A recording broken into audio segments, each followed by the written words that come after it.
Ladies and gentlemen, as you can see, this is live footage from Beirut, where a recent airstrike has hit several locations in Beirut. And in the last few days, there have been heavy bombardments on many areas in the south of Lebanon, in addition to the south of the capital in Lebanon, Beirut. And in 2 months, Israel has managed to assassinate all top commanders of Hezbollah, in addition to destroying in the last few days and weeks several buildings and infrastructures, including civilian buildings, hospitals, and government entities.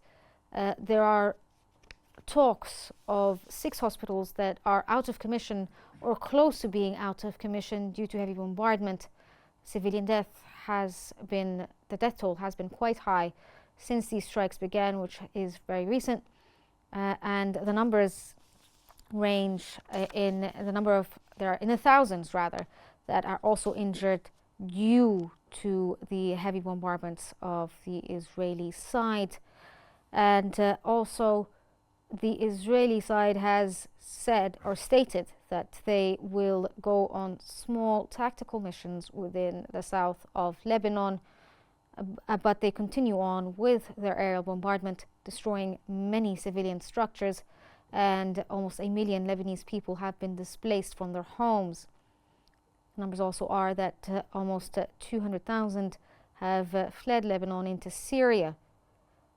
And also, we could add to that the Israeli air forces have bombed the crossing between Lebanon and Syria, making the journey there very dangerous, unsafe, and quite difficult for people to escape the bombardments and the attacks by the Israelis on the south of Lebanon.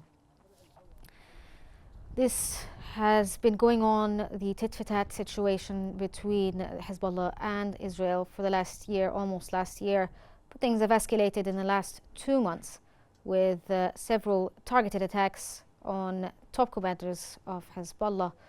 And also in recent weeks, they created a major attack on the south of Lebanon and commanders and members of Hezbollah by detonating 5,000 pagers all at once, injuring hundreds and killing many. And there is a need to add that there are UNIFIL forces in the south of Lebanon. Their mandate is to keep the peace, and this is according to the 1701 UN resolution, demarcation line known as the Blue Line. The Israelis have asked people to move north of the Litani River and asked them to leave their homes in fear for their safety.